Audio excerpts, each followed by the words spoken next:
ತಗುಲದೇ ಇರೋ ಹಾಗೆ ನೋಡಿಕೊಳ್ಳೋದು ಪಾಲಕರ ಮುಖ್ಯ ಕರ್ತವ್ಯಗಳಲ್ಲಿ ಒಂದು. ಮುಖ್ಯದ್ವಾರ ಮತ್ತು ಇತರ ಸೂಕ್ಷ್ಮ ವಿಭಾಗಗಳ ಪ್ರವೇಶದಲ್ಲಿ ರೋಗಗಳು ಹರಡೋದನ್ನು ಕಡಿಮೆ ಮಾಡೋಕ್ಕೆ ಸೋಂಕು ನಿವಾರಕ ಚಾಪೆಗಳಿವೆ. ರೋಗ ತಡೆಗಟ್ಟೋ ಔಷಧಿಗಳು ಕೂಡ ನಮ್ಮ ಪ್ರಾಣಿಗಳ ಆರೋಗ್ಯ ರಕ್ಷಣೆಯ ಮುಖ್ಯ ಅಂಶವಾಗಿರುತ್ತೆ.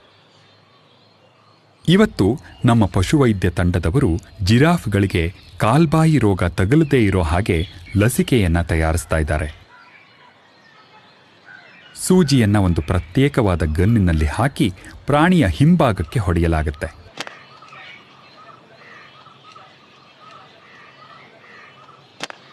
ಸೂಜಿ ಹೊಡೆದಾಗ ದೊಡ್ಡ ಗಂಡುಗಳು ಹೆಚ್ಚಾಗಿ ಹಿಂಜರಿಯೋಲ್ಲ. ಆದರೆ ಪಕ್ಕದಲ್ಲಿ ಈ ಹೆಣ್ಣುಗಳು ಮತ್ತು ಮರಿಗಳು ಆಗಲೇ ಸ್ವಲ್ಪ ಹೆದರಿವೆ. ಒಂದೊಂದಾಗಿ